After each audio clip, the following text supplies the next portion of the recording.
नमस्कार मंडळी. महाराष्ट्राच्या राजकारणातील अनिश्चितता संपण्याचं नाव घेत नाही. पण आता जी घटना घडली आहे आणि त्यानंतर जे राजकारण सुरू झालं आहे ते पाहून खुद्द चाणक्य हे चक्रावून गेले असते. मंडळी, आपल्याला वाटलं होतं की अजितदादा पवार यांच्या दुर्दैवी एक्झिट नंतर राजकारण थंडावेल, सहानुभूतीची लाट येईल. पण झालं भलतंच वेगळं. सत्तेच्या सारी पालटावर आता एक असा खेळ सुरू झालाय जिथं मित्रच मित्राचा शत्रू बनलाय.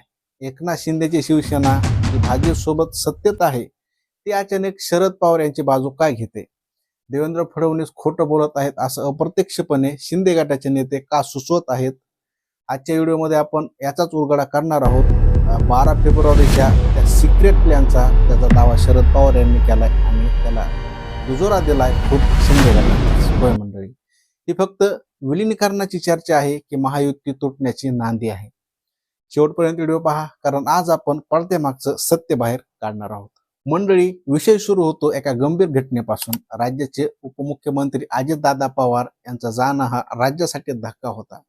पण त्या धक्क्यातून जनता सावरते न सावरते तोच दुसऱ्या दिवशी तिसऱ्या दिवशी सुनेत्रा पवार यांनी उपमुख्यमंत्री पदाची शपथ घेतली. मंडळी, या घाय गडबडीवर प्रश्नचिन्ह तर होतच, पण खरा राजकीय भूकंप झाला तो शरद पवारांच्या एका विधानाने. शरद पवारांनी एक तारीख सांगितली, 12 फेब्रुवारी. पवारांचा दावा असा आहे, अजितदादांसोबत त्यांची सविस्तर चर्चा झाली होती आणि 12 फेब्रुवारीला दोन्ही राष्ट्रवादी काँग्रेस पक्ष पुन्हा एकत्र येणार होते. म्हणजेच अजितदादा पुन्हा शरद पवार यांच्याकडे परतणार होते. आणि हा दावा भाजपसाठी आणि विशेषतः देवेंद्र फडणवीस यांच्यासाठी पायाखालची वाळू सरकावणारा होता. कारण जर हे खरं असतं तर महायुतीचं सरकार कोसळलंच असतं. म्हणूनच भाजपने लगेचच फिल्डिंग लावली. फडणवीस म्हणाले, अजितदादा आम्हाला विचारल्याशिवाय असा निर्णय घेऊ शकत नाहीत. इथपर्यंत सगळं रुटीन राजकारण होतं. सत्ताधारी आणि विरोधक एकमेकावर आरोप करत होते. पण खरी गंमत पुढे आहे. तर मंडळी, नियम काय सांगतो? महायुतीत भाजप आणि शिंदे गट एकत्र आहेत. मग भाजपने पवारांचा दावा फेटाळल्यावर शिंदे गटानेही तेच करायला हवं होतं, बरोबर ना? पण इथेच तर ट्विस्ट आहे. शिंदे गटाचे फायर ब्रँड नेते प्रताप सरनाईक काय म्हणतात ते पहा. ते म्हणतात, दोन्ही राष्ट्रवादींच्या विलिनीकरणाची चर्चा सुरू होती, ही वस्तुस्थिती आहे. त्यांची कुजबूज आम्हालाही ऐकू येत होती. विचार करा, ज्या गोष्टीला भाजप शरद पवारांची खेळी म्हणून खोटं ठरवते, त्याच गोष्टीला शिंदे गटाचे आमदार सत्य म्हणत आहेत. हे काय आहे मग? तर मंडळी, याला दुसरं कारण दिले उदयमंत्री सामंत आणि संजय शिरसाट यांनी. त्यांनी थेट इमोशनल कार्ड खेळले. सुनेत्रा वहिनींच्या शपथविधीवर त्यांनी बोट ठेवले. शिरसाट तर थेट म्हणाले, माणसापेक्षा खुर्चीला जास्त महत्व आहे का? अजितदादा गेल्यानंतर अवघ्या तिसऱ्या दिवशी शपथविधी उरकणे हे शिंदे गटाला रुचलेलं नाही असं हे दाखवत आहे.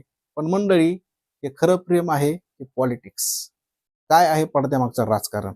याचा सविस्तर आढावा आपण यामध्ये घेणार आहोत. तर मंडळी बघा, सत्तेचं समीकरण तराजू, ज्यामध्ये एका बाजूला शिंदे आणि दुसऱ्या बाजूला अजितदादा पवार यांचा गट. आता आपण जरा विधानांचं पोस्टमॉर्टम करूया. शिंदे गट अचानक शरद पवारांच्या सुरात सूर का मिसळतोय? याचे 3 प्रमुख कारण बघायचे झाले तर सत्तेतील वाटा आणि असुरक्षितता. जेव्हा अजितदादा पवार सत्तेत आले तेव्हा सर्वात जास्त त्रास कोणाला झाला? तर शिंदे गटाला. कारण मंत्रिपद विभागली गेली, पालकमंत्रीपद विभागली गेली. आता अजितदादांच्या पक्षात जर राष्ट्रवादी कमकुवत झाली किंवा विलीन झाली तर त्याचा थेट फायदा शिंदेना होईल. दुसरं बघायचं झालं तर मीच मोठा भाव. भाजपला हे दाखवून द्यायचं आहे की राष्ट्रवादीवर जास्त अवलंबून राहू नका. खरी शिवसेना आम्हीच आहोत आणि तुमची खरी युती आमच्या सोबत आहे. राष्ट्रवादीच्या विश्वासार्हतेवर प्रश्नचिन्ह लावून शिंदे गट भाजपवर दबाव वाढवत आहे. आणि तिसरं कारण बघायचं झालं तर शरद पवारांची गुगली आणि शिंदेची बॅटिंग. शरद पवार यांनी टाकलेला हा चेंडू शिंदे गटाने मात्र अचूक खेळला आहे. पवारांनी निर्माण केलेल्या संभ्रमाचा वापर करून अजित पवार गटाला अनैतिक ठरवण्याची संधी शिंदे गट सोडत नाही. आम्ही भावनेला महत्व देतो, सत्तेला नाही असं दाखवून जनतेची सहानुभूती मिळवण्याचा प्रयत्न चालू आहे. मंडळी, या सर्व खेळात भाजपची अवस्था इकडे आड आणि तिकडे विहीर अशी आहे. जर त्यांनी शरद पवार यांचं म्हणणं मानलं तर त्यांचं सरकार धोक्यात होतं हे मान्य करावंच लागेल. आणि जर त्यांनी शिंदे गटाला गप्प करण्याचा प्रयत्न केला तर आगामी निवडणुकांमध्ये फटका बसू शकतो. प्रफुल्ल पटेल आणि सुनील तटकरे कितीही सांगत असले ऑल इज वेल, तरी शिंदे गटाच्या नेत्यांचे वक्तव्य स्पष्ट करते की महायुतीमध्ये ऑल इज नॉट वेल. शरद पवार यांनी टाकलेला फासा अचूक पडला आहे.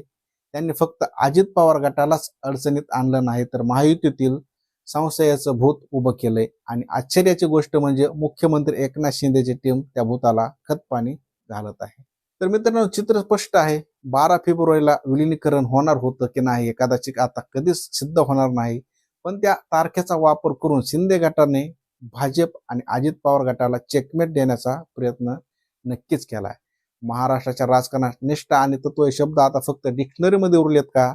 आणि मुख्य प्रश्न, शिंदे गटाने घेतलेली ही भूमिका त्यांना फायद्याचे ठरेल की भाजपचा रोष उडवून घेईल? तुम्हाला काय वाटतंय नक्कीच कमेंट करा. आणि शरद पवार खरं बोलतात की हे त्यांची नेहमीप्रमाणे राजकीय खेळी आहे, किंवा शिंदे गट यात स्वतःचा फायदा बघतोय का?